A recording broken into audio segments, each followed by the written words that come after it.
Hey, what's going on, you guys? My name is the Raptor. Happy Halloween, and welcome to another episode of Who'd Win and Why. And this time we got Green Goblin, yet again, going up against Jack-o'-lantern this time. So yes, guys, it is Halloween. It might not be Halloween for you guys because you guys might be in like a different time zone. You might not be watching this on Halloween. If you're not a returning subscriber, this probably isn't Halloween for you. Heck, even if you are a returning subscriber, it might not be Halloween for you guys. But right now, for me, it is Halloween. It is obviously Halloween night because of the lighting. Like the last episode, if you're not a returning subscriber, this won't make any sense to you. But in the last episode, obviously the lighting was a bit weird because I was filming it at night. I have to do that again this time. Again, guys, it's just whenever I have time, and right now I have time. So I just decided I want to get these videos out as soon as I can for you guys. So I just thought with the lighting, whatever. It's still dark. Why not? Let's just use it. But anyway, yeah, it is Halloween. Happy Halloween to all of you. I really hope you guys are enjoying yourselves. Let's get right into this episode. So, who'd win and why? Let's find out.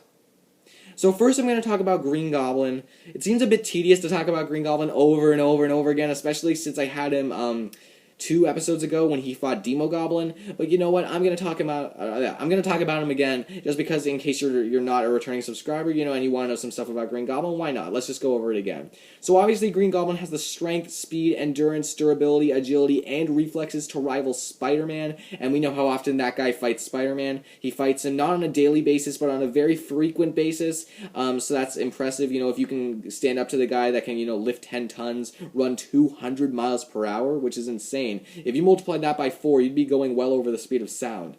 So yeah, just think about that for a second. So this guy can stand up to him. That's crazy.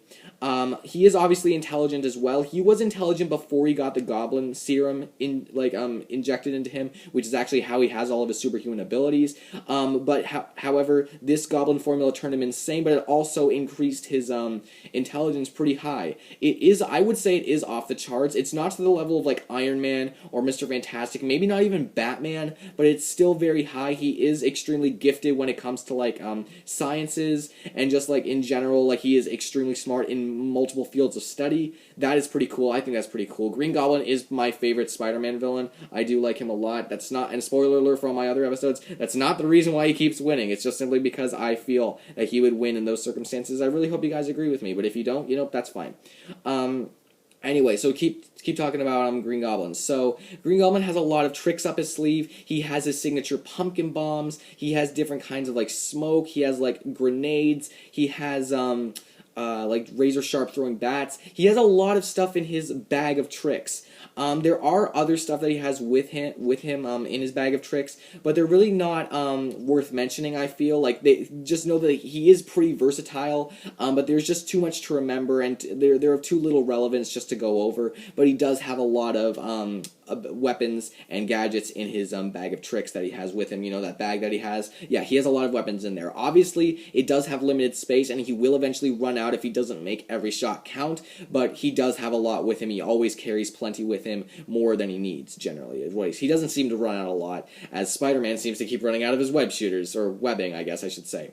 When it comes to his suit, his torso is layered with chainmail, a chainmail tunic, so it does provide him light protection when it comes to fighting and like other weapons. And his mask actually has a built-in gas mask, so any forms of gas he won't affect him. So that's pretty cool whenever he's fighting someone like a gassy villain or anything like that. Sorry about that. But whenever he's fighting anyone that has gas, just whatever. It doesn't affect me. So the gas mask, it never hurts. I guess that's why he has it. Generally, he does fight Spider-Man, so I guess it doesn't really make that much sense. But, sometimes he does fight other goblins, which do have gas as well. So I guess maybe it might be for that purpose. I don't know. He has it, so just know that. In his goblin gloves, he has, like, they're not finger lasers, but they're like electrical discharges, which they do travel pretty fast. Obviously lasers are faster, but they're not lasers. They do travel pretty fast, though. They're like electrical discharges. I'm not sure how many of the fingers they actually come out of, but they do. Like generally, you see him using his pointer finger electrical discharges. Some of you guys might not even know that. There are some people that actually don't know that. And that is something that he does have. When it comes to fighting ability, he's not so high up there, but he does have limited training in fighting. He is a pretty formidable fighter. Though though that is generally his last resort. He doesn't like going in there fighting. Sometimes he has to when he has to fight Spider-Man, but generally he likes to keep his distance and more so use his gadgets in order to actually like fight someone. He does have his Goblin Glider, which does have an autopilot system. Whenever he's like on the ground, he could call it to like, I don't know, like impale someone or whatever. He does have that with him. What else? There was something else I was gonna say. Now I can't even remember. But you know, like he does. The Goblin Glider is pretty fast. It can go at speeds that I believe at about maybe 90 miles per hour. Maybe it's 100 miles per hour at this point. I don't really know. But the point is, it is pretty fast, and it can go pretty high. So yeah, Green Goblin does have a lot of experience fighting Spider-Man, fighting someone who's basically the same level of strength as him. He is a pretty formidable fighter, but again, he does not like to resort to actually like hand-to-hand combat, especially with Spider-Man, since Spider-Man can like go toe-to-toe with Captain America and many other very well-trained martial artists, even while blindfolded, using his Way of the Spider technique.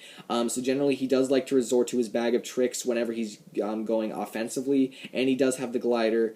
He does have like around a Spider-Man level healing factor as well, which is pretty cool. That's mostly, I feel, all I have to say about Green Goblin. If there's any other stuff that you might feel I missed, you might want to check back to the other episodes, because I would have maybe more information there. But now let's move on to Jack-O-Lantern. Now, Jack-O-Lantern's real name is Jason Macendale. Now, if you're a returning subscriber, you might be thinking, well, actually, that name sounds familiar. It should, because Jason Macendale is also Demo Goblin. However, Demo Goblin is actually when he was, like, is after he was Jack-O-Lantern, then Hobgoblin, and then Demo Goblin. This is Jack-O-Lantern that I'm using, which is actually his first supervillain title. So he's not as experienced as Demo Goblin would be, nor is he as powerful, but this is still one guy you don't want to mess with. Basically, this is a guy he's a very well-trained ex-CIA agent. He did have a lot of different jobs, but he eventually lost all of them, and he eventually decided to become an international assassin. So he is an extremely well-trained fighter, and he is a master assassin, which is pretty impressive. Generally, he does not have any like special levels of strength. He did get like the Goblin Serum, and then he became like Demo Goblin. So if I was using the Hobgoblin version or the Demo Goblin version, you know, he would have higher levels of strength that would rival Green Goblin and Spider-Man and all those characters. But because he's just Jack-O-Lantern, he's actually has like an average level of strength, speed, durability. Although he actually does have an above average level of agility. That's something to keep in mind, but still, that's just agility. You know, he doesn't have much in the strength, speed, durability, just the same as a regular man, and he doesn't even have like any armor to protect him, which is probably a bit it's not too smart to not go in with any armor, especially when you're when you're in the fighting business. Sorry, I'm stuttering so much. But anyway, let's keep talking about what he can do. So his Jack-O-Lantern is he's actually a guy that has like a Jack-O-Lantern on his head. That is actually bulletproof, and it does give him a 3-hour oxygen supply. So it's kind of like its own little gas helmet. Well, no, not gas helmet. I mean like a gas mask, but in a helmet form. That's what I mean. So it's like it protects him from other gas. It gives him an oxygen supply, which is pretty cool. What else? He also does have his own bag of tricks. This has, at the very least, most of what Green Goblin has, but it also has, he also has more than Green Goblin. He has his acid candy. Yes, I said acid candy. Not 100% sure how it works, but he does have it. And he actually has a scythe that he carries with him sometimes. And instead of a Goblin glider, he actually has like a hover glider type thing, like almost like a hover saucer, which is something that he uses to hover. I don't know how high or how fast it can go. It's probably not to the same level as a Goblin glider, but it is still good for whenever he needs to get to someplace fast. I don't believe it is as versatile. It doesn't have an autopilot mode, I believe, but it is still pretty cool to have whenever you need to get out of a jam. Jason Macendale is a very formidable fighter, as I said. He is a very well-trained ex-CIA agent and military agent, so he is extremely well-trained, and he is a much better fighter than a regular person, and he can go toe-to-toe with Spider-Man. And remember, like I said, this is the guy who has the Way of the Spider to go toe-to-toe with a ton of the most advanced masters in combat of his universe. So, the fact that he's able to do that whenever he feels like it, that means that he has a very high level fighting skill. He isn't overly smart. Like, again, he has like the same level as like an average human intelligence. He's not like to the level of like any like science nerd or anything like that. He's just average intelligence, but he is a very skilled assassin, and he does know how to use his weapons very effectively. So like he does have the pumpkin bobs. He does have like the sharp throwing bats. He does have everything that I said about Green Goblin. But you know, that's yeah, I don't really have anything else to say. That's what he has. So that's really all I feel I have to say about Jason Macendale. When it comes to the experience side, however, I guess I just want to say really quick. Like I said, this is like his first super villain time. Like this is like in the early stages of his supervillain career, so he's not all that experienced, but he has fought Spider-Man multiple times. Obviously he's lost pretty much all of them, but he has still fought him, and even just that speaks volumes, especially when you're a guy that just has regular levels of strength, speed, and durability. So now let's move on to who I think is going to win this fight. Now, honestly, I feel that this fight is pretty much a slaughter. Again, you guys can disagree with me on pretty much any fight that I do, because, you know, I don't know everything about these characters. You guys can prove me wrong or anything like that. But honestly, I'd be really surprised if anyone were to say that Jack-o'-lantern would win this fight. And the reason for that is simply because, well, there are a few reasons. But some of you may be thinking, well, what the heck? And the reason why you may be thinking that is, by the way, spoiler alert for Green Goblin versus Demo Goblin, is that, well, I said that Demo Goblin would win in that fight between Green Goblin and Demo Goblin. And listen, the reason for that is because of his demon abilities, and because he is more experienced, and because he had more strength and stuff like that. Basically, in that fight, he had a lot of pretty much he had a lot of the similar stats that Green Goblin had, but then he also had more. He had like an unlimited supply of gadgets, because he could just create more using literally just magic. And he has like an increased level of durability. He has more experience, not more experience than Green Goblin, not by a long shot, but he still has more experience than what Jack-o'-lantern would have. And you know, he has more demon abilities. He's a much better fighter, which he actually still is as Jack-o'-lantern. So some of you may be thinking, well, why am I giving Green Goblin the win? Well, it's basically because of those reasons that I just said. Because just Demo Goblin is a much better person that he's basically just a much better fighter, much more experienced, and has more abilities.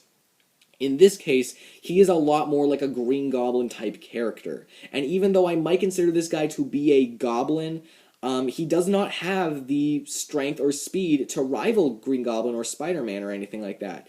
When it comes to strength, speed, durability, agility, even though Jason Macendale does have an above average level of agility, it's not superhuman agility. So like strength, speed, durability, endurance, agility, and reflexes, Green Goblin takes all of those categories. Athletically, he just outclasses Jason Macendale in pretty much every category. When it comes to intelligence, same thing. While Green Goblin does sometimes have to plan, he can think of strategies on the fly. That's sometimes what he does. He is a much smarter villain than Jason Macendale, or I guess I should call him Jack-o'-lantern, will ever be. So that, again, like when it comes to strategy and smarts, Green Goblin takes that as well. Really the only advantages that I can see Jason Macendale or Jack-o'-lantern, why do I keep calling him Jason Macendale? That I feel like Jack-o'-lantern would really only have the edges in versatility and fighting skill. Obviously, Green Goblin is not nearly as he's not as good a fighter as Jason Macendale by a long shot. But still, you know, that's not something that Green Goblin likes to do. Green Goblin doesn't even like to go like fist to fist. He likes to use his abilities to his advantage. And whenever he does get into that sort of jam, his Goblin Glider can like impale Jason Macendale, Jack-o'-lantern. He can impale Jack-o'-lantern whenever he wants. Whenever he wants, he can just use the autopilot mode to impale him. And I don't believe that the hover saucer that Jack-o'-lantern has, I don't believe it has the same sort of function. Basically, while Jack-o'-lantern might be a bit more versatile, you know, when he has like the acid candy and the scythe, still he does have limited space in his bag of tricks, just like Green Goblin does. And I just feel like Green Goblin, just because of his insanely high level of experience fighting Spider-Man, and because, you know, again, this is Jason Macendale starting out as Jack-o'-lantern in his villain career. Jack-o'-lantern is like the beginning, and you can't really compare that to someone who's been around, like, for so long. He was, like, one of the first villains that Spider-Man fought. Actually, not one of the first ones. Like, was he, like, the 6th or 7th or something like that? Maybe even the 8th. But still, you know, he's been around for a pretty dang long time, and he's fought Spider-Man pretty dang well. So you can't really put someone who doesn't have the strength or speed or even intelligence or anything like that, you can't put someone like that up against someone like this, Green Goblin. Again, you guys could disagree with me, but I'd really like to hear your explanation, because, again, the only advantages that I see that Jason Macendale has are the versatility advantage and the fighting skill advantage. But even then, Green Goblin seems to have in like a counter for anything he could throw at him. Whenever it's like fighting skill, first of all, Green Goblin doesn't like to get in like with fist to fist, and he has the Goblin Glider to like impale, and he has a better healing factor, by the way, as well. Green Goblin, he has like a near Spider-Man level healing factor. I guess I should have said that. And he does have more armor than him, just to even add on top of even more reasons. But yeah, he does like also like the Goblin Glider can impale Jason Macendale Jack-o'-lantern whenever he gets close. And with the versatility side, Jack-o'-lantern will eventually run out, and with the scythe, I guess he won't run out. But again, Green Goblin doesn't like to get close or anything like that. And just because of the whole strategy, and he's gonna figure out he's gonna figure out Jack-o'-lantern's weaknesses, because remember, he's like, it's almost like this is a more predictable version of Green Goblin, and Green Goblin's gonna use his strategy to his advantage and figure out, yeah, what am I gonna do? How would I beat myself? And then he's going to use that against Jack-o'-lantern. So, in my opinion, the winner is Green Goblin. So I really hope you enjoyed this episode, guys. I know that I stuttered a lot. Sorry about that, but again, I just try to do this all in one take, just because I just want to like get this done as quick as I can. I really hope you guys are having a great Halloween. If you did enjoy this video, I know that you took some time off of your Halloween schedule, or even just like any time in your schedule, just to watch my video, no matter how much of it you watched. But even so, I'm really happy that you guys took the time to watch my video. If you did like it, please give it a like. Comment down below everything you thought about it, like maybe what I missed, what I should have mentioned, what I got wrong, who you think would win. Again, if you do think Jack-o'-lantern will win, please tell me why, because I'm actually interested to see what you would say. And if you would subscribe to my channel, that'd be so great. That would honestly really help me out so much. You know, it would just make my day. If you want to subscribe and then like see what I do on my channel and unsubscribe, that's fine too. If you don't want to subscribe at all, again, that's fine. You know, just your view means like so much to me. I'm just so glad that you took the time to watch my video. I know that's not too entertaining. It's just literally me talking in front of a camera. But you know, I'm really glad that you guys are watching the episodes, and I really hope you guys, the returning subscribers, I really hope you guys are still enjoying them. So guys, thank you for watching. Please comment down your ideas for my Christmas season. I think I forgot to mention that in the last episode. I still need a lot more ideas for Christmas. I do have like maybe in total maybe like 7, and I might not even want to use all of them, because like there have been multiple been people that have suggested multiple requests, and I want to make sure that everyone gets their voice heard. So please comment down your Christmas requests for the Christmas season that comes out next. It's after this Halloween season. This Halloween season is kind of sort of almost done. We got 2 episodes left to go. So guys, I really hope you guys are having a great Halloween. Thank you so much for watching. And next time on Who'd Win and Why, we got Michael Myers going up against Sam, I guess, from Trick or Treat. See you then.